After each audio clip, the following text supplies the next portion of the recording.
Welcome to Richard Suttmeyer's 4 in 4. 4 blips on my radar screen presented in 4 minutes or less. Today's topic, the funding of alphabet soup. My first blip tracks the yield of the U.S. Treasury 2-year note. On Wednesday, the Treasury auctioned $28 billion in new 2-year notes, and demand was strong from investors seeking risk aversion. The size of the auction was the largest ever for this series, which began in 1972. That's when I started my career as a U.S. Treasury and agency trader. The weekly chart for the 2 years shows that the decline in yield has become overdone, and we need a weekly close above the 5-week modified moving average at 1.836 to begin a trend towards higher yields. My second blip describes the first bowl of alphabet soup, which may include some hot potato collateral. It's the weekly Term Securities Lending Facility, TSLF, auction, which kicks off today. Today's auction is for $75 billion and does not increase the reserves in the banking system because it's a collateral swap. The auction offers primary dealers U.S. Treasury collateral in exchange for program-eligible collateral for a period of 28 days. Call it bonds for T-bills instead of bonds for cash. Accepted collateral is called Schedule II securities. Agencies collateralized mortgage obligations, known as CMOs, AAA-rated commercial mortgage-backed securities, known as CMBS, and AAA-rated private label residential mortgage-backed securities and open market operation, or OMO, eligible collateral. That was a mouthful of alphabet soup. Schedule I collateral is limited to OMO eligible securities used in tri-party repos arranged by the New York Federal Reserve Open Market Trading Desk.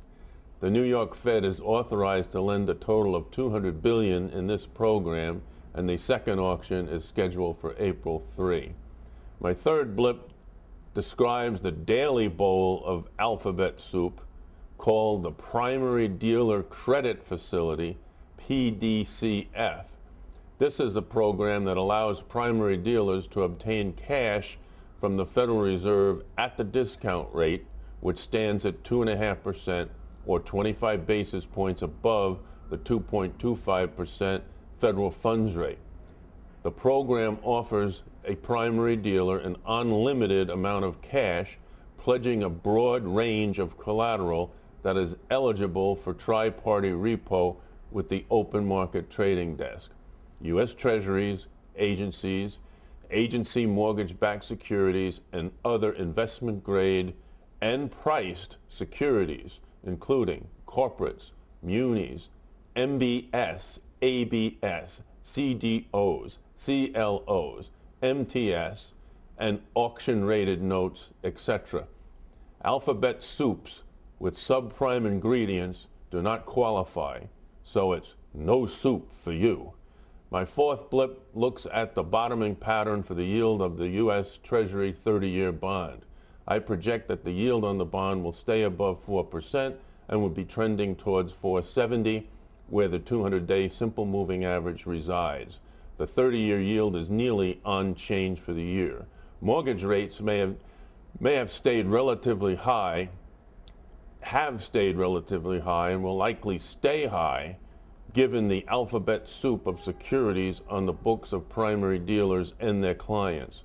The 30-year fixed-rate mortgage was 5.50 on January 24th, after the Fed cut the funds rate by 75 basis points to 3.5%. Now with the funds rate at 2.25%, the 30-year mortgage rate is 5.72.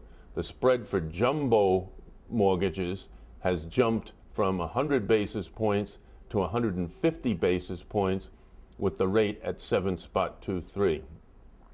A wave of refis on the higher size of conforming mortgages pressures supply and demand for mortgage-backed alphabet soup.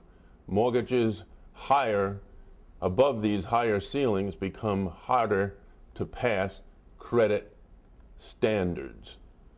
That was a tough 4 and 4. Don't forget to join me this evening for Traders Club on Right Side Live at 6 p.m. Send your comments and questions to support@rightsideadvisors.com. That's today's 4 and 4. Enjoy your day.